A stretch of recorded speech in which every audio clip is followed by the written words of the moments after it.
വടകരയിലേക്ക് ഒരു നിയോഗം വന്നപ്പോൾ ഞാൻ ഫോണിൽ വിളിച്ചപ്പോൾ എന്നോട് പറഞ്ഞത്, നീ എൻ്റെ കുട്ടിയല്ലടാ, നീ കയറി വാടാ എന്നാണ് എന്നോട് പറഞ്ഞത്. എനിക്ക് ആ കടവ് അതെ അറിയാമല്ലോ, അതിൻ്റെ പ്രഭവസ്ഥാനം കാണാൻ വേണ്ടി മല കയറിയപ്പോൾ ഈ പയ്യൻ എൻ്റെ കൂടെ ഉണ്ടായിരുന്നു. അന്ന് ഞാൻ ഓർക്കുന്നു പ്രോജക്റ്റ് സന്ദർശിക്കാനേ പല ടീമുകൾ, പല രാഷ്ട്രീയ പ്രസ്ഥാനങ്ങളും, ഞാൻ KSU ജില്ലാ സെക്രട്ടറി എന്തോ ആണ്.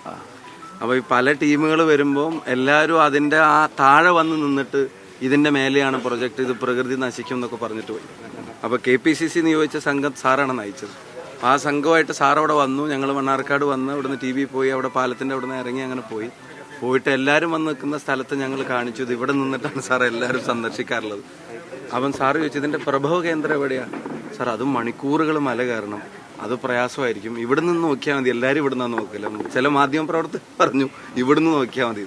അപ്പോൾ പുള്ളി പറഞ്ഞു, ഞാൻ ഇവിടുന്ന് നോക്കാൻ വന്നതല്ല, അങ്ങ് അതിൻ്റെ അറ്റം വരെ കയറി അതിൻ്റെ പ്രഭവ കേന്ദ്രത്തിൽ ചെന്ന് അതിൻ്റെ പഠിച്ചതിൻ്റെ റിപ്പോർട്ട് തയ്യാറാക്കി പിന്നെ അതിനെതിരായിട്ടുള്ള പാർട്ടിയുടെ സ്റ്റാൻഡിനെ ശക്തിപ്പെടുത്തിയ സാർ അന്ന് ഞങ്ങൾ KSU ജില്ലാ സെക്രട്ടറിയാണ്. അപ്പോൾ അന്ന് സാറിൻ്റെ കൂടെ നടക്കാനൊരു അവസരം കിട്ടിയിട്ടുണ്ട്.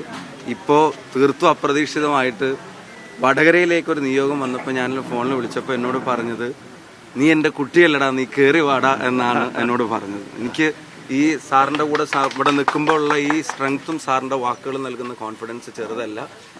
വടകര, ഞാൻ അഹങ്കാരവും അഹംഭാവവും ഒന്നും പറയില്ല, ജനങ്ങളാണ് ഏറ്റവും വലിയ ശക്തി. അവരിൽ വിശ്വാസം അർപ്പിച്ചുകൊണ്ട് തന്നെ പറയുന്നു, ഇവരൊക്കെ പടവെട്ടി പിടിച്ച വടകര വേറെ ആർക്കും ഞങ്ങൾ വിട്ടുകൊടുക്കില്ല എന്നുള്ളത് ഉറപ്പാണ്. പിന്നെ ഇതിൻ്റെ മുഖം, ഇത് മതേതരത്തിൻ്റെ മുഖമാണ്. ഒരു കളങ്കവും നിങ്ങൾക്ക് കാണാൻ സാധിക്കില്ല. ഒരു യഥാർത്ഥ മതേതരവാദിയെ കാണണമെങ്കിൽ ഷാഫിയെപ്പോലുള്ള ചെറുപ്പക്കാരെ നിങ്ങൾ പഠിക്കാൻ ശ്രമിക്കണം. രാഹുൽ എവിടെ? രാഹുലിനെ പോലെയുള്ള പ്രതീക്ഷിതമായൊരു സ്ഥാനാർത്ഥി മാറ്റം കൂടി വടകരയിൽ ഉണ്ടായിട്ടുണ്ട്. അത് ബാധിക്കാൻ സാധ്യതയില്ല. അതൊക്കെ തന്നെ പാർട്ടി ആലോചിച്ചുകൊണ്ട് എടുത്ത തീരുമാനമാണ്. ആ തീരുമാനം എങ്ങനെ ബാധിക്കാനാ? എന്തിനു ബാധിക്കാനാ? ഞങ്ങൾ കുറച്ചുകൂടി നന്നാക്കാൻ വേണ്ടിയിട്ടല്ലേ കൊണ്ടുവന്നിരിക്കുന്നത്. പല കാരണങ്ങളും, പെർമിറ്റേഷൻസും കോമ്പിനേഷൻസും ഒക്കെ ഉണ്ടല്ലോ ഒരു തെരഞ്ഞെടുപ്പിനെ സംബന്ധിച്ചിടത്തോളം. ഇതൊക്കെ തന്നെ പഠിച്ച ശേഷമാണ് ബെസ്റ്റ് അവൈലബിൾ